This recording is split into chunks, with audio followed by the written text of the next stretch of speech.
I did not expect this book to affect me as much as it did.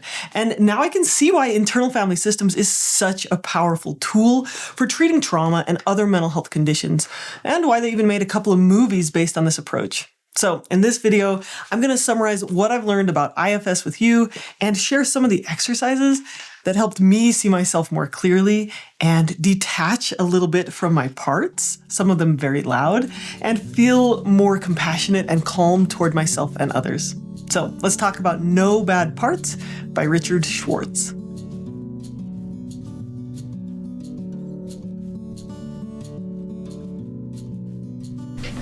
Hey guys, real quick, just wanted to remind you about our membership. Our membership has 10 amazing courses that can help you learn how to regulate your nervous system and move from coping with or surviving your emotions toward thriving and learning how to process through your feelings and regulate them. The membership includes all 10 of my courses, all the workbooks, all the downloads, and live Q&As with me every single month. If you would like to learn more, check it out. The link is in the description below. 98% of people who took my How to Process Emotions course said that it helped them improve their mental health. And we're just seeing so many people experience this massive transformation in their ability to process through and regulate their emotions. So I'd love for you to have that experience too. And right now, for Black Friday, the first month is completely free. So check that out, link in the description. Back to the video. IFS, or Internal Family Systems, is a therapy approach developed by Richard Schwartz. And from what I hear, he goes by Dick. The main idea is that we're all made up of different parts. We might have a perfectionistic part, an angry part, and a scared little kid part inside of us. And there's these cultural approaches from Freudian psychology to religious philosophies to CBT that have taught us that there are bad parts inside of us that need to be shamed and suppressed. And what I think is beautiful about IFS is this concept that Schwartz put right here in the title of the book. There are no bad parts. Dick was trained as a marriage and family therapist like me. Woohoo, family therapy. And in family therapy, you're trained to work with a bunch of family members all in the same room and to look for their dynamics. There might be a problem child and a critical parent and a rescuer parent, for example. Each of them plays a role in the family system, and the more you pressure them, the more rigid they become in those roles. So, for example, if the father is the critical parent, the more he criticizes the problem child, the more likely she is to act out. And the more critical the father is, the more likely the mother steps in to rescue the child. Now, Dick started to see this dynamic when he was working with bulimic patients, and he tried to work with the families of bulimic patients, but when he found that that wasn't working, he got curious. Here's what he said. They kept binging and purging, much to my frustration, and I began asking why, and they started talking this language of parts. And let's say some version of, when something bad happens, this critic attacks me inside, and it brings up a part that makes me feel worthless and empty and alone. And that feeling is so dreadful that the binge comes in to rescue me from it. But the act of the binge triggers the critic again. And it sounded, as a family therapist, familiar, because that's what I'd been studying, these patterns in families. At first, I thought, well, that's a nice metaphor for different emotions and thoughts, and we can work with that. But they were talking about these things as if they had full personalities and a lot of autonomy, and that they couldn't control them. Then I got scared. I thought maybe these are people with multiple personality disorder, till I started listening inside myself, and oh my God, I've got them too. And mine are as full personalities and sometimes as extreme as theirs. And then I just got curious and have spent the next 40 years studying these internal systems. In No Bad Parts, he writes, when we simply turn our attention inside, we find that what we thought were random thoughts and emotions comprise a bustling inner community that has been interacting behind the scenes throughout our lives. Now, to be clear, IFS is different from dissociative identity disorder. In fact, having parts is normal, it's natural, and it's healthy. IFS says we're all born with these parts, and the goal is learning how to work with them with clarity and compassion.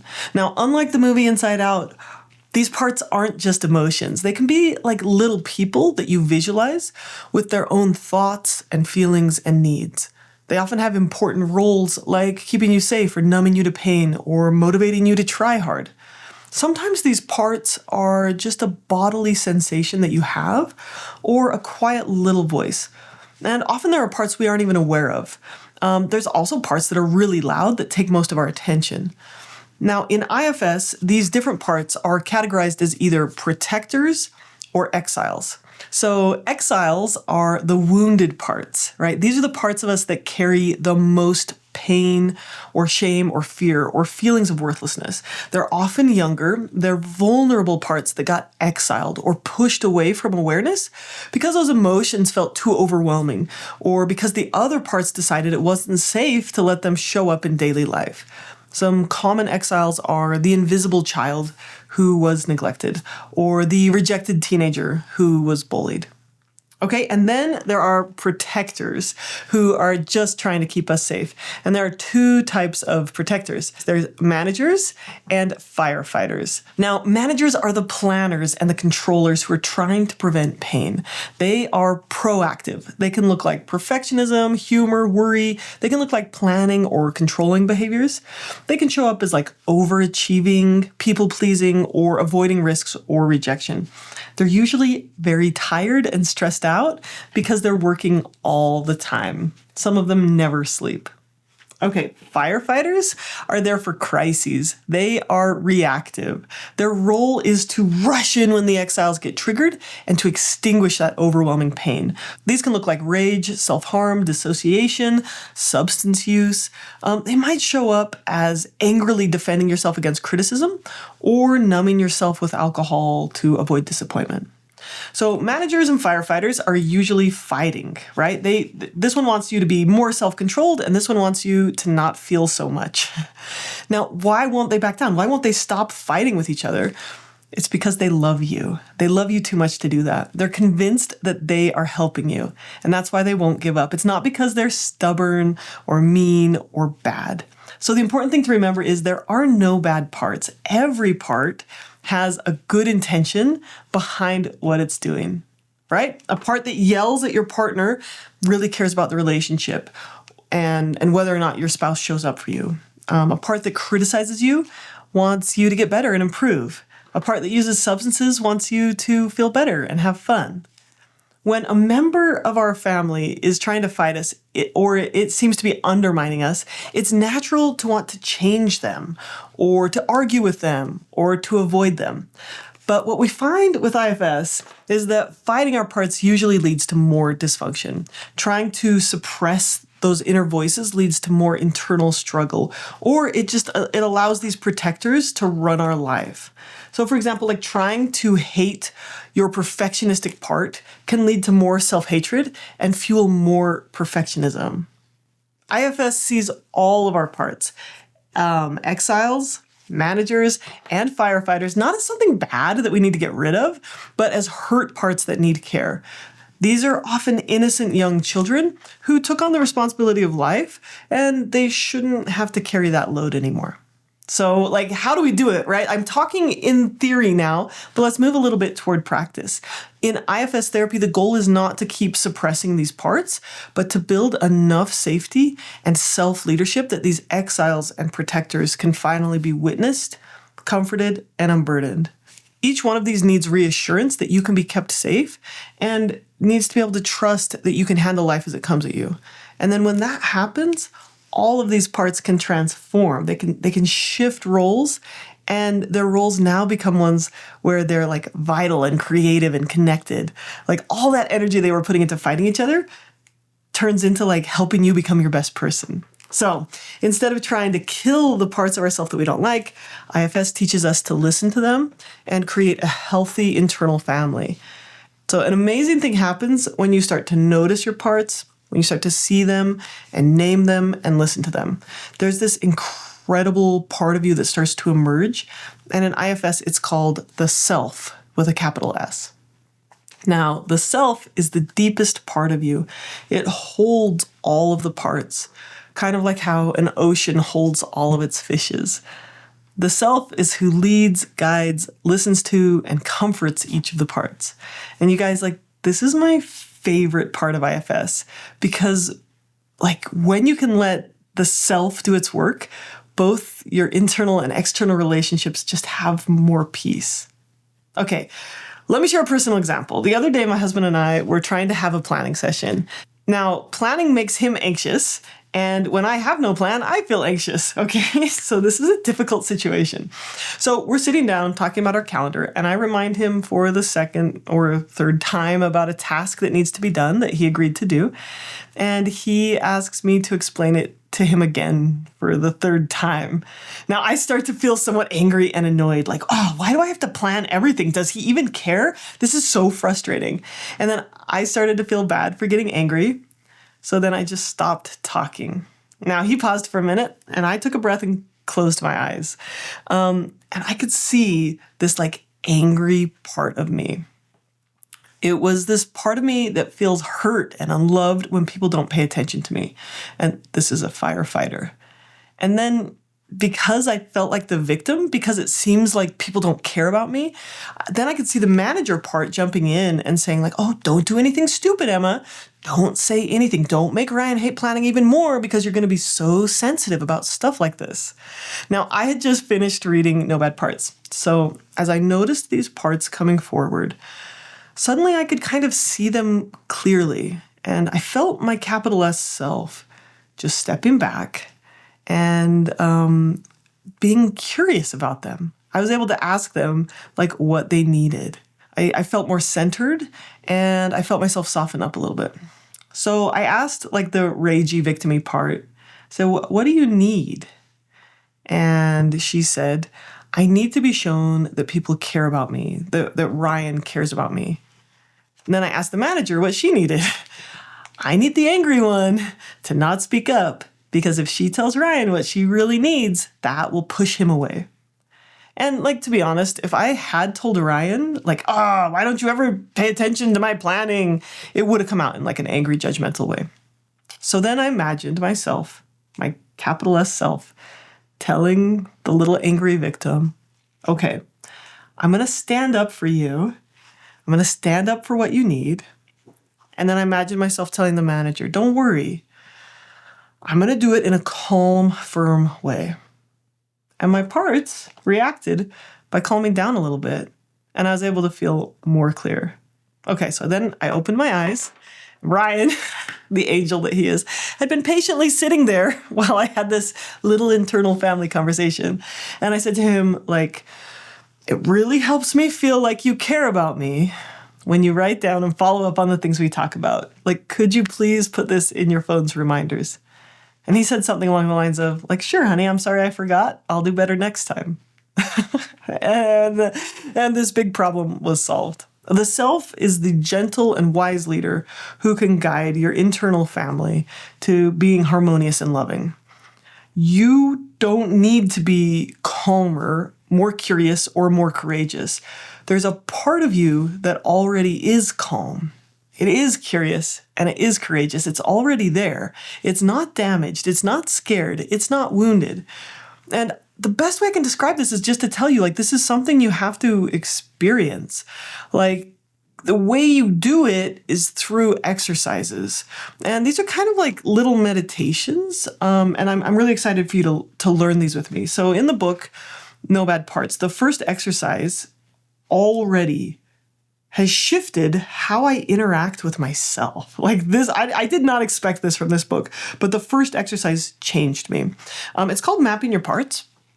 It's about taking time to get to know our parts and how this can be a really powerful way to reduce our internal conflict and free ourselves from burdens and pain. And the way you do it is you sit down and you quietly pay attention to your body. And then you just notice the parts of yourself that come up. Now, I'm making a much more detailed version of this exercise as a separate YouTube video. So if you really want to experience this, which I think you should, please check out the other video. I'll put the link in the description. And you can hear more of me talking to myself because I demonstrate it as well. Okay? So that's the first exercise. It's mapping your parts. So then after we've mapped our parts, now what? Like now we've gotten to know each of these people, but they seem to be fighting a lot, or this one doesn't have a voice, right? What's the next thing we do? That's what takes us to unblending. This is a really essential aspect of IFS, and it's this idea of blending and unblending. So in internal family systems, blending happens when you become fused with a part. You feel like the part is you. So let me give you some examples. You feel overwhelming shame and you think like, I'm worthless. No one could ever love me. The exile's belief becomes the whole truth. That's when you're blended with an exile. You might notice this when you can't make a decision because your internal family members are arguing. Or you keep engaging in unhealthy habits like running away or binging because firefighters are desperately trying to control your feelings. Or you believe you just have to try harder to be better. That's when you're blended with a manager. This is the protector part trying to keep you safe by resisting change. So when one of our parts is running the show, we often get stuck in these unhealthy or reactive behaviors. So when I was angry at my husband, my little victim was telling me stories like, this is so unfair. Why do I have to do everything? He never cares about me. And it was fueling this angry desire to lash out and criticize him. So in that moment, I was blended with my firefighter, my angry little firefighter. But when I stepped back and I noticed this part and I used my perspective as myself, I could create some space. Now, the manager wanted to suppress the victim part, but the self was a thoughtful and curious place I could step into. Now, I've used ACT for years, acceptance and commitment therapy for years, to do what they call defusion, which is where you create some space between yourself and your thoughts. I have to be honest, I found the IFS approach to be so much easier to practice than what I've been doing for 15 years. This metaphor just makes it so much easier to apply. Now, here's how Dick Schwartz describes this in his book. When you simply focus on one of the parts, suddenly there was a you who was observing and an it that was being observed. And this takes us to unblending. Unblending happens when you notice, this is just a part of me. And then you shift back into that self energy, that calm, curious, compassionate awareness. Okay, let me walk you through how unblending works. So instead of believing I am worthless, you would say, I notice that a part of me feels worthless right now. When your inner critic says you're failing, you pause and think, that's my manager part speaking. I can listen to it without letting it take over. Or let's say you feel the urge to binge or numb out, but instead of acting, you say, that's my firefighter part. It's trying to protect me from something. I can check in with it and see if another behavior would be more helpful instead. You can hold compassion for each of these parts when you're unblended, right? So you can say, I see this little sad part of me and it feels so alone and I want to be with it. Or when I was planning with my husband, I could have said, you're so unreliable. But that probably would have invited a lot more fighting. But if I'd said a part of me feels hurt by you, that would have been more helpful. This is one of the most powerful and most simple things you can do. When you start to notice your parts, you create the space to act with more calm and compassion. And then the healing continues to deepen. So the self goes into each part and helps each part unburden. And I would say this process is best learned with a therapist trained in IFS, but the basic process sounds like this. Here's an example where the author, Richard Schwartz, describes the process of unburdening the inner critic. I would have you focus on that critical voice, find it in your body. Most people find that particular part in their head somewhere. And I would ask you, Tammy, how do you feel toward that critical part of you? And it's likely you'd say something, I hate it. It just makes me feel really bad, and it keeps me from doing what I want to do in my life. It holds me back. But we would ask the ones who hate it to give us the space to get curious. I wouldn't have you talk to it until you were at least had some sort of open-mindedness toward it. And at that point, I would have you ask it, what's it afraid would happen if it didn't do this to you all day? It's likely it would say some version of, or you would hear without thinking, just wait and see what comes back to you from that part, that it's afraid if it didn't do this to you, you'd get hurt maybe, or people would judge you, or you wouldn't be perfect and then you'd be abandoned, or there's always some kind of protective reason. Then would have you say to it, if we could go to the part of you that it protects, that has been hurt in the past, and heal that so it wasn't such a threat, would this part have to keep doing this? And most of the time they'll say, no, they wouldn't have to. And I might ask, what would it like to do instead of being this critic? And often, oddly enough, the answer is the opposite role. So you might hear it say, I'd like to be your cheerleader. I'd like to help you get out in the world. I'd like to, help you feel good about yourself. And so we would then negotiate permission from it to go to what it protected, that vulnerable hurt part. And we have a process for actually unburdening that part so that it felt much, much better and less vulnerable. And then bring the critic in to see that what it was protecting is no longer needed. Now, if it would like to shift into that other role. That's sort of in the nutshell the process we do. So the self unburdens the critic from needing to protect the exile, and both the exile and the critic experience powerful healing. Okay, so let's go back to the self again. Again, this is my favorite part of IFS because healing happens when the self leads instead of the protectors. But if the self is different from the parts, what actually is it? So in No Bad Parts, Dick describes the self as a spiritual essence that's hard to describe, but easy to experience. And I really hope you try the exercises that I'm going to link. When you experience the self, you're going to notice the 8 C's of self-energy. It's calm, it's curious, it's compassionate, it has clarity, it can see situations and parts for what they are, it's confident, it trusts in its own ability to lead, and it knows what's right and wrong. It's courageous, it's willing to speak the truth, and it's also willing to face pain. It's creative, so it's resourceful, it's not so rigid in what it does. It's also connected, it feels this sense of connectedness to ourselves, to others, and to our internal world as well. Beautiful reality of the self is that even if trauma has fragmented your system and made your parts fight each other, the self is never damaged. The self is always whole. You don't need to be more calm. A part of you is already calm. You don't need to be more courageous. A part of you already is courageous. So by its nature, the self is this deep source of healing. You could think of it like the sun. Even when the storm clouds blacken the sky, the sun is there. It's ready to break through with love and light. So Schwartz writes, every part of our personality that we do not love will become hostile to us. When you feel angry or afraid of one of your parts, you can know that that's not the self. That's how the parts react to each other. But when your self steps in to listen to all of your parts with kindness and curiosity, it creates space for healing the whole internal family system. The self listens to your protectors, building trust so that they can soften their roles. It connects with exiles, it witnesses their pain, and it helps them release their burdens. When the self brings compassion and curiosity to all the parts, it gains their trust so they can soften their roles. Now, you might be thinking, this sounds too good to be true, but I don't want you to take my word for it. I want you to try some of these exercises and just experience it for yourself. Here's what you'll find. Here's what Dick says. Within each of us is a wise, compassionate essence of goodness that knows how to relate harmoniously. In addition, we are not one messed up mind, but an internal system of parts. Sure, these parts can be sometimes disruptive or harmful, but once they're unburdened, they return to their essential goodness. I know this sounds like a lot, but making this paradigm shift doesn't require huge sacrifices or suffering.